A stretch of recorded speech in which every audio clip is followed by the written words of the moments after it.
안녕하세요. 저는 케임브리지 대학교에서 동아시아 문화를 가르치는 아담 스콧입니다. 저는 지금까지 완전히 잘못 알고 살아왔어요. 중요한 걸 깨닫게 된 저의 여정을 소개해 드릴게요. 여러분은 아마 제 강의를 들어본 적은 없으시겠지만 제 전공은 중국 역사와 철학이에요. 특히 삼국지 시대의 전쟁 전략과 손자병법은 제가 가장 좋아하는 주제 중 하나입니다. 이 주제를 강의할 때마다 학생들의 반응도 아주 좋았죠. 그런데 그날 한 학생이 던진 질문이 제 연구 방향은 물론이고 인생의 시각 자체를 바꿔놓았습니다. 그날 강의실에는 익숙한 얼굴들이 가득했어요. 앞자리에 앉은 리 웨이는 언제나처럼 초롱초롱한 눈빛으로 저를 바라보고 있었죠. 리 웨이는 중국 유학생으로 제 강의를 가장 열심히 듣는 학생 중 하나였어요. 강의를 시작하며 저는 삼국지 속 전술과 그 시대가 중국 역사에 미친 영향을 설명했습니다. 익숙한 주제라 강의도 매끄럽게 진행됐고 학생들의 표정도 만족스러워 보였죠. 수업이 끝난 뒤 몇몇 학생들이 제게 질문을 하기 위해 남았습니다. 그중 한 명이 윤서연이라는 한국 유학생이었어요. 처음 만났을 때부터 단정한 모습과 조용하지만 강단 있는 말투가 인상적이었죠. 서연이 저에게 다가오며 말을 건넸습니다. 교수님, 오늘 강의 정말 흥미로웠습니다. 그런데 제가 한 가지 질문이 있어요. 아, 물론이죠. 어떤 질문인가요? 서연은 망설임 없이 본론으로 들어갔습니다. 교수님께서 삼국지 시대를 중국 중심으로 해석하셨는데요. 혹시 그 시기의 고구려나 백제의 역할은 어떻게 생각하시는지 궁금합니다. 그 순간 저는 잠시 멈칫했습니다. 고구려나 백제의 역할이라니. 사실 저는 그런 관점에서 삼국지를 깊이 생각해 본 적이 없었습니다. 저는 연구와 강의에서 삼국지를 늘 중국의 관점에서만 다뤘거든요. 그래서 이렇게 대답했죠. 좋은 질문이네요. 하지만 그 시기의 동아시아 역사는 아무래도 중국 중심으로 돌아갔다고 보는 것이 합리적이지 않을까요? 고구려와 백제도 그 영향권 안에 있었고요. 제 대답에 서연은 고개를 약간 기울이며 다시 물었습니다. 교수님, 중국 중심으로 돌아갔다고 보시는 건 어디까지나 중국의 사료를 중심으로 하셨기 때문이 아닌가요? 당시 고구려는 수나라의 100만 대군을 물리쳤고 신라의 첨성대는 동아시아 최초의 천문대인데도 중국 역사만으로 동아시아를 설명할 수 있을까요? 그녀의 말에 저는 약간 당황했지만 겉으로는 미소를 유지하며 넘기려 했습니다. 아마 중국의 사료에는 그런 부분이 상대적으로 적게 기록되어 있을 거예요. 하지만 좋은 지적입니다. 그런 관점도 연구에 추가할 필요가 있겠군요. 그때 서연이 태블릿을 꺼내 제게 몇 가지 이미지를 보여주었습니다. 하나는 고구려의 고분벽화에 그려진 천문도였고 다른 하나는 신라의 첨성대 사진이었습니다. 화려한 벽화와 정교한 천문대의 구조는 놀라울 정도였어요.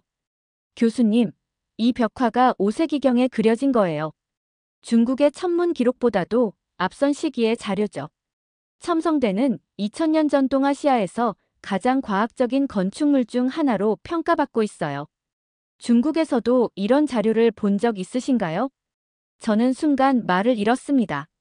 사실 이런 자료를 제대로 본 적이 없었거든요.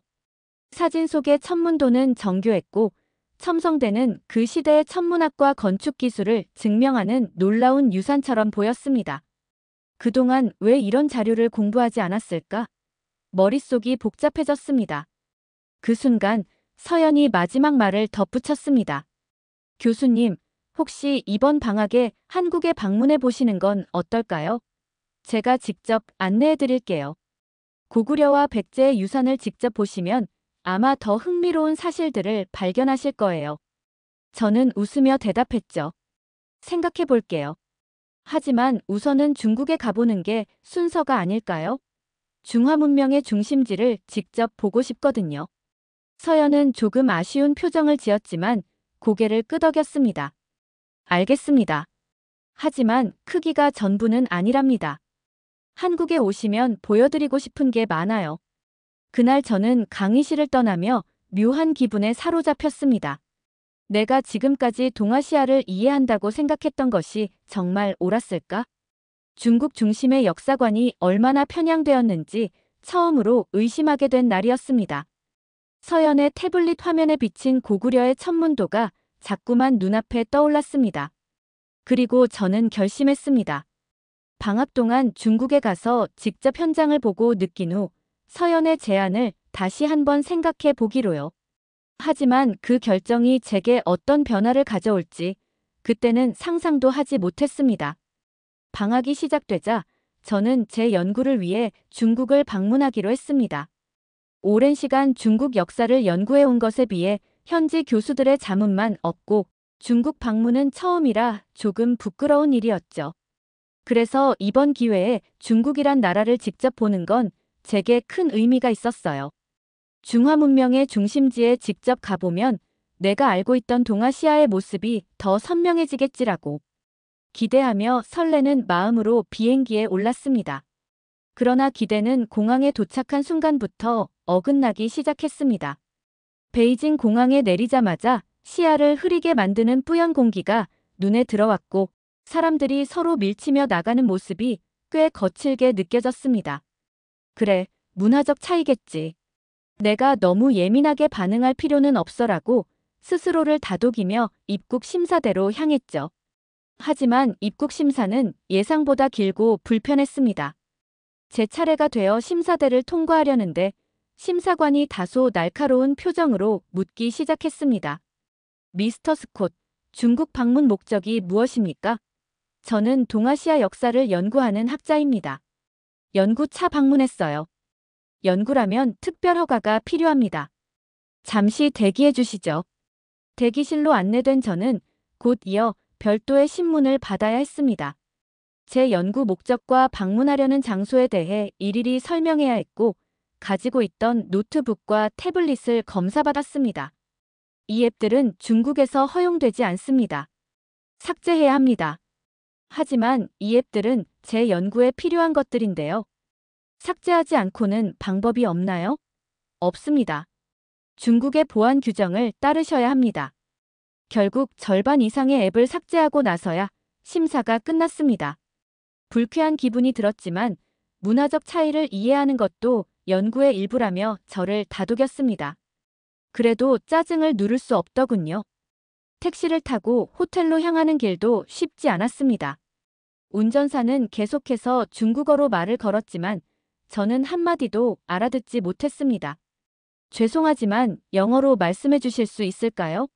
라고 물었지만 돌아온 대답은 한마디뿐이었습니다. 노 잉글리시. 운전사는 짜증을 내며 갑자기 차를 세웠습니다. 저는 당황한 채로 여기서 뭘 하시려는 거죠?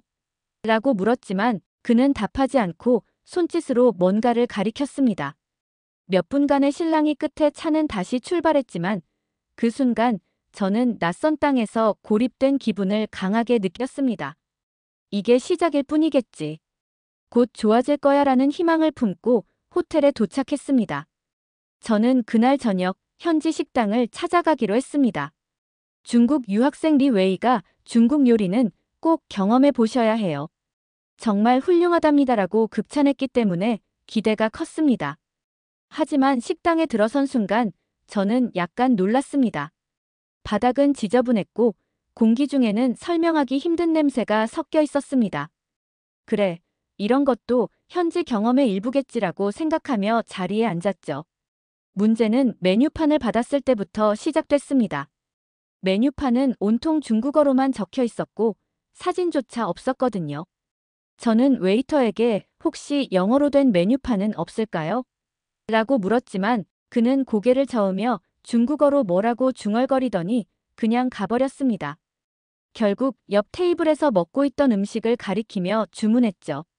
음식이 나오기 전에 나온 차 한 잔을 마시려는데 대나무로 만든 빨대의 안쪽이 까맣게 변색되어 있었습니다. 이건 좀 너무한데. 결국 빨대를 빼고 차를 마시려 했지만 이번에는 차잔 테두리에 찌든 때가 눈에 띄었습니다. 그 순간 소름이 돋아 차를 마시지 못했습니다. 주문한 음식은 겉보기엔 먹음직스러웠지만 기름이 둥둥 떠다니고 너무 느끼한 냄새가 났습니다. 그래도 이게 현지 스타일이겠지라고 생각하며 한 입을 먹었지만 배에서 불길한 느낌이 들었습니다. 그리고 몇 시간 뒤 예감은 현실이 되었습니다. 그날 밤 갑작스러운 복통과 구토가 시작됐습니다. 호텔 직원의 도움으로 근처 병원을 찾아갔지만 병원은 더 큰 혼란 그 자체였습니다. 로비는 마치 전쟁터 같았고 환자들은 새치기를 하거나 소리를 지르고 있었습니다.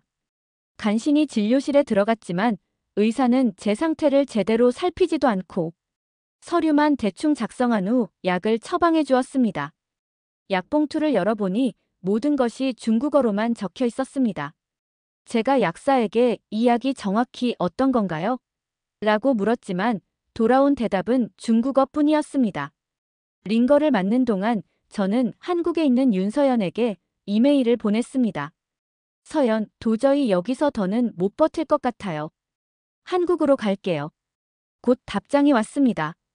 교수님, 괜찮으세요? 제가 공항으로 마중 나갈게요. 걱정하지 마세요.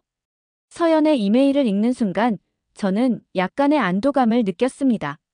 하지만 그날 밤 상황은 더 나빠졌습니다. 중국 경찰이 호텔로 찾아와 저를 불렀습니다. 미스터 스콧, 당신이 찍은 사진 중 군사시설이 포함되어 있었습니다. 불법입니다. 저는 완전히 당황했습니다. 군사시설이요? 저는 그런 걸 찍은 적이 없습니다. 그저 거리를 걸으며 사진 몇 장을 찍었을 뿐이에요. 하지만 경찰은 제 말을 들으려 하지 않았습니다. 그들은 제 휴대폰을 압수하려 했고 저는 간신히 사진을 삭제하는 조건으로 풀려날 수 있었습니다. 그 이후로 호텔을 나갈 때마다 누군가가 저를 감시하고 있다는 느낌을 받았습니다. 중국에서의 마지막 날, 저는 한국으로 가는 비행기를 기다리며 마음속으로 다짐했습니다. 이 경험을 통해 중국에 대해 많은 것을 배웠다. 이제는 한국으로 가야 할 시간이다. 한국행 비행기가 인천공항에 착륙하자마자 저는 한 가지 확실히 느꼈습니다. 중국과는 전혀 다른 분위기였어요. 공항은 깔끔했고 직원들의 표정은 친절했죠. 제 몸 상태는 여전히 좋지 않았지만 공항에서 만난 윤서연 덕분에 마음이 조금은 놓였습니다. 그녀는 걱정스러운 표정으로 저를 맞아주며 물었어요. 교수님, 괜찮으세요? 공항에 도착하자마자 병원으로 가야 할 것 같아요. 서연의 말대로 바로 병원으로 향했습니다. 병원은 제가 상상했던 것보다 훨씬 첨단화되어 있었습니다. 로비에서 접수를 마치자마자 AI 통역기가 자동으로 제 증상을 기록했고 담당 의사가 그 정보를 기반으로 상세한 진단을 내려줬습니다. 교수님은 심한 식중독과 탈수 증세를 겪고 계십니다. 하지만 너무 걱정하지 마세요. 몇 시간 안에 상태가 호전될 겁니다. 이 말을 듣는데 이상하게 신뢰가 갔습니다. 병원 직원들의 태도도 너무나 친절했고 링거를 맞는 동안 모든 절차가 체계적으로 진행됐어요.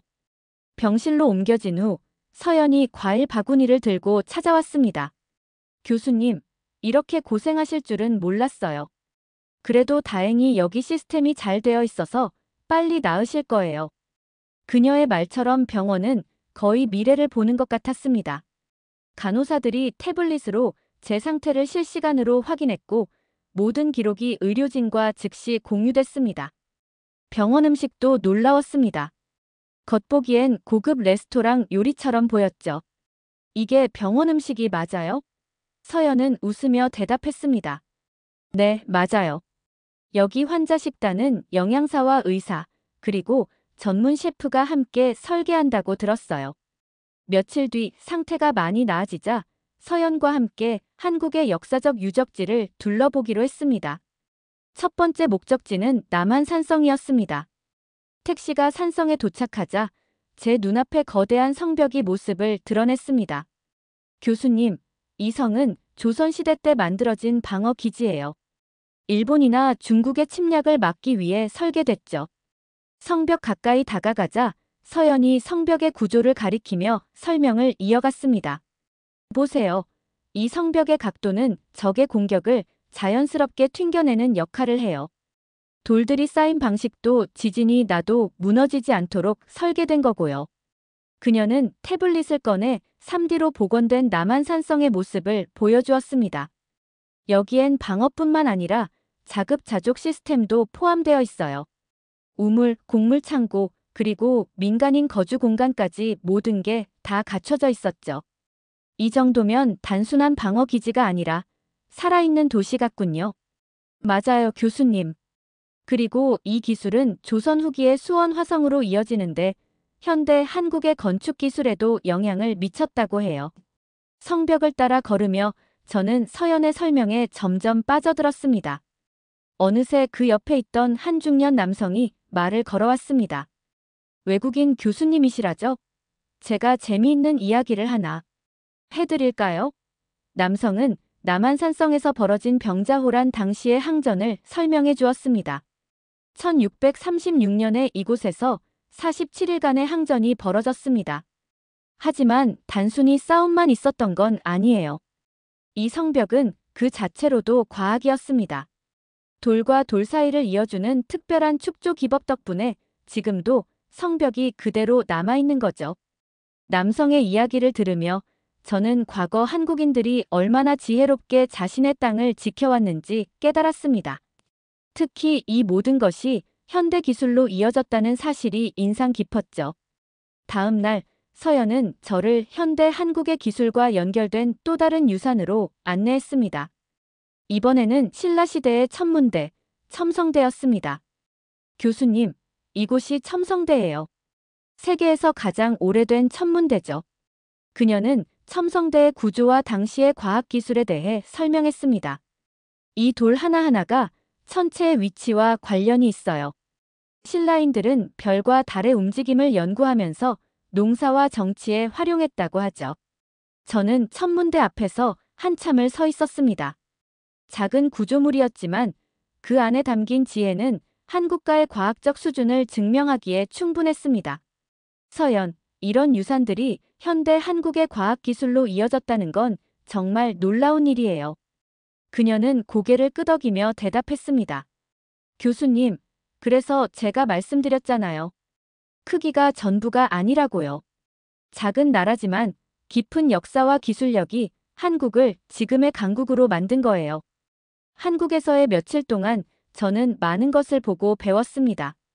병원에서 경험한 첨단 의료 시스템, 남한산성과 첨성대 같은 역사적 유산, 그리고 그것들이 현대 기술로 이어지는 과정을 목격하면서 저는 점점 서연의 말에 공감하게 되었습니다. 중국을 방문했을 때의 혼란과 실망이 떠올랐습니다. 같은 아시아 국가인데 이렇게나 다른 모습을 하고 있다는 것이 놀라웠죠. 나는 한국을 너무 작게 보고 있었다는 생각이 머리를 떠나지 않았습니다. 서연이 말했던 크기가 전부가 아니에요라는 문장이 그제야 제대로 이해되기 시작했죠. 한국에서의 경험은 제 연구와 삶의 방향을 완전히 바꾸어 놓았습니다. 그날 밤 서연과 함께 저녁을 먹으며 저는 조용히 말을 꺼냈습니다. 서연, 이번에 정말 많은 걸 배웠어요. 고맙습니다. 이제 한국을 작은 나라라고 생각하지 않아요. 역사와 기술, 그리고 사람들이 만들어 온 것들이 정말 대단하네요. 그녀는 미소 지으며 말했습니다. 교수님, 제가 도움이 됐다면 정말 다행이에요.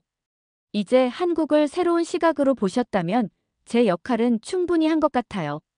케임브리지로 돌아온 첫날, 저는 연구실에 앉아 한참을 생각했습니다. 중국과 한국에서의 경험이 머릿속을 떠나지 않았어요. 제가 아는 동아시아 역사는 너무나 편향적이었고 제가 가르치던 내용은 하나의 시각에만 갇혀 있었다는 걸 깨달았습니다. 이제 학생들에게 새로운 이야기를 들려줘야겠구나라는 다짐이 자연스레 떠올랐죠. 학기가 시작되자 저는 강의실로 들어가 첫 수업을 시작했습니다. 300명 넘는 학생들이 강의실에 앉아 있었고 그중엔 익숙한 얼굴들도 있었습니다. 특히 앞줄에 중국 유학생 리 웨이가 눈에 띄었죠. 그는 삼국지나 손자병법에 대한 강의를 특히 좋아하는 학생이었습니다. 저는 강의 첫 화면에 고구려의 천문도를 띄우며 이렇게 말했습니다. 여러분, 오늘 우리는 동아시아 역사를 새로운 시각으로 바라볼 겁니다. 중국 중심의 시각이 아닌 한국이라는 나라를 중심으로 본 동아시아의 또 다른 역사를 말이죠. 학생들 사이에서 약간의 웅성거림이 들렸습니다. 그러더니 리 웨이가 손을 들며 물었습니다. 교수님, 한국이 동아시아에서 중요한 역할을 했다는 건 알겠지만 결국 중국 문화의 영향을 받은 게 아니었나요? 저는 미소를 지으며 대답했습니다. 좋은 질문입니다, 웨이. 분명히 중국은 한국에 큰 영향을 미쳤어요. 하지만 그것만으로 한국의 역사를 설명할 수는 없죠. 예를 들어, 이 천문도를 보세요. 이건 고구려 시대에 그려진 겁니다. 당시 중국엔 이런 기록이 없었어요. 다음 슬라이드에는 신라의 첨성대 사진이 등장했습니다. 이 첨성대는 세계에서 가장 오래된 천문대입니다. 신라인들은 이걸 이용해 별과 달의 움직임을 관찰했고, 이를 농사와 정치에 활용했습니다. 당시 중국에서도 찾아볼 수 없는 독창적인 기술이죠. 학생들 사이에서 조용히 감탄사가 들렸습니다. 이어서 저는 고려 시대의 향약 구급방을 보여주며 설명을 이어갔습니다. 이건 아시아 최초의 의학 서적 중 하나입니다. 1000년 전에 전염병 예방과 치료를 기록한 책이죠. 현대 한국의 K-방역 시스템은 이런 전통에서 이어져 온 겁니다.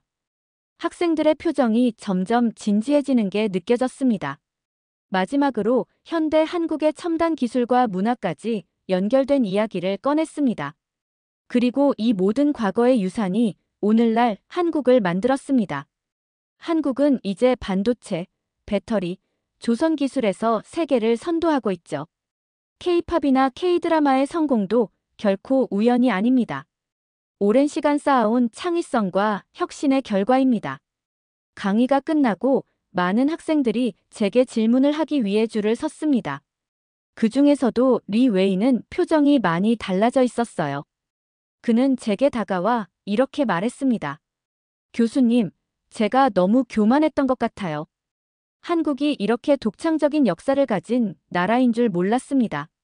이제는 한국도 더 깊이 공부해봐야겠다는 생각이 듭니다.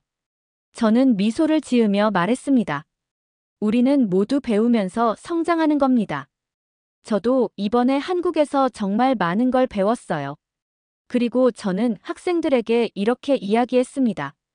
역사는 단순히 과거의 기록이 아닙니다. 그것은 미래를 비추는 나침반입니다. 동아시아 역사를 이해하려면 다양한 시각을 가져야 합니다. 크기가 아니라 그 나라의 깊이와 실력이 중요한 거죠. 그 후로 제 강의는 완전히 달라졌습니다. 한국의 고대 역사부터 현대 기술까지 다양한 주제를 다루며 동아시아를 다시 쓰기 시작했습니다. 그리고 매 학기 첫 강의에서 학생들에게 꼭 이렇게 말합니다.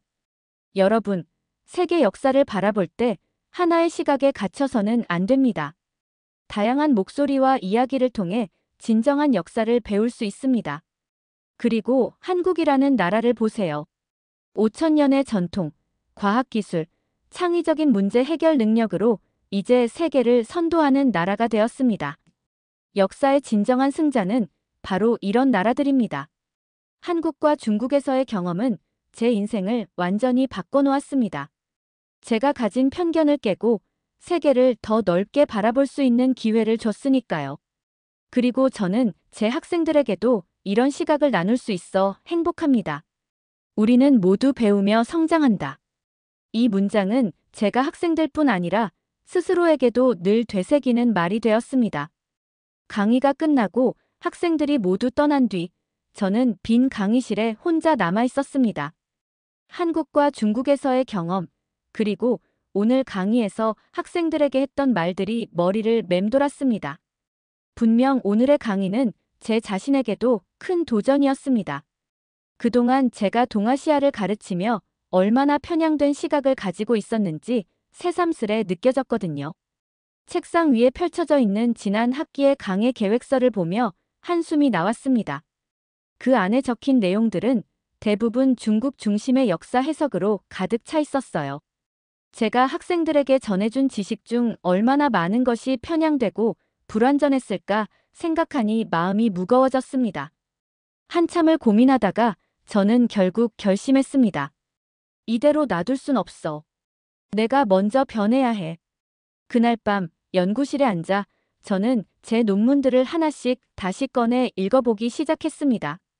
제가 썼던 논문 대부분은 동아시아 역사를 중국의 관점에서만 분석한 내용들이었습니다. 고구려, 신라, 백제의 역사는 간단한 부록처럼 다뤄졌고 한국의 독창적인 문화와 기술은 제대로 조명하지 않았던 겁니다. 논문을 읽으며 부끄러움과 함께 깊은 반성이 밀려왔습니다.